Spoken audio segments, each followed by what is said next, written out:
छत्तीसगढ़ के पूर्व मुख्यमंत्री डॉक्टर रमन सिंह ने बीजेपी एकात्म परिसर में खैरागढ़ उपचुनाव में कांग्रेस के घोषणा पत्र को लेकर प्रेस कॉन्फ्रेंस की।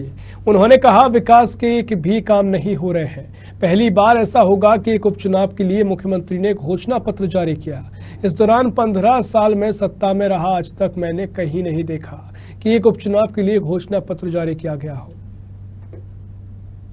घोषणा पत्र को लेकर आज डॉक्टर रमन सिंह ने जो है आज प्रेस कॉन्फ्रेंस ली, जिसमें जो है कांग्रेस के घोषणा पत्र पर उन्होंने कहा कि उनसे ही जानेंगे कि क्या कहा है और जिस तरह से घोषणा पत्र कांग्रेस ने जारी किया उसमें जो 29 बिंदु है उनसे जानेंगे ये 29 बिंदुओं पर अभी जो है उपचुनाव में घोषणा पत्र जारी किया है उसको लेकर। डॉक्टर रमन सिंह जी, जिस तरह से कांग्रेस ने अपना 29 बिंदुओं पर जो घोषणा पत्र जारी किया है, आज आपने उसके पे प्रेस कॉन्फ्रेंस की है, उस विषय में थोड़ा। कोई सरकार जो सत्ता में रहती है,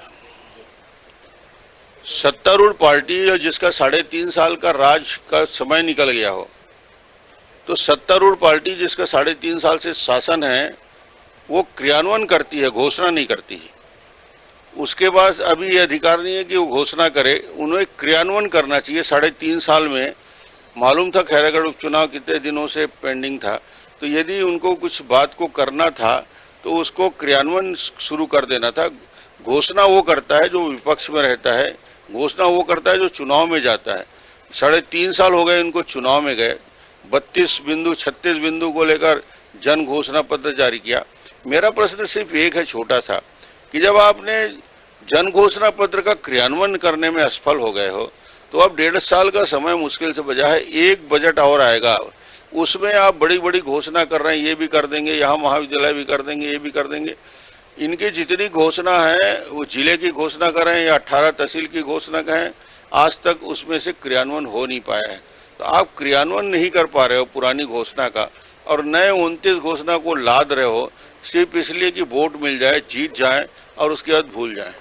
जिस तरह से उन्होंने घोषणा की है खैरागढ़ को और 3 और जो है उसको जिला बनाने की यहाँ घोषणा की है, गंडई है और सुई खदान है, उसको किस तरह से देखते हैं? क्योंकि उन्होंने कहा है कि हमारे विधायक बनने के 24 घंटे बाद जो है हम इसे जिला घोषित करें। आज चुनाव है तो सब कुछ मुंह से निकल रहा है। देवव्रत की प्रतिमा की बात भी आ रही है, खैरागढ़ का जिले की बात आ रही है। 3.5 साल तक लोग मांग करते रहे, उसमें कुछ प्रतिक्रिया नहीं हुई, और आज चुनाव नजदीक है, समय 1.5 साल का बाकी है, तो जनता अब भरोसा इसलिए नहीं करेगी कि पुराने वादे ही अधूरे हैं।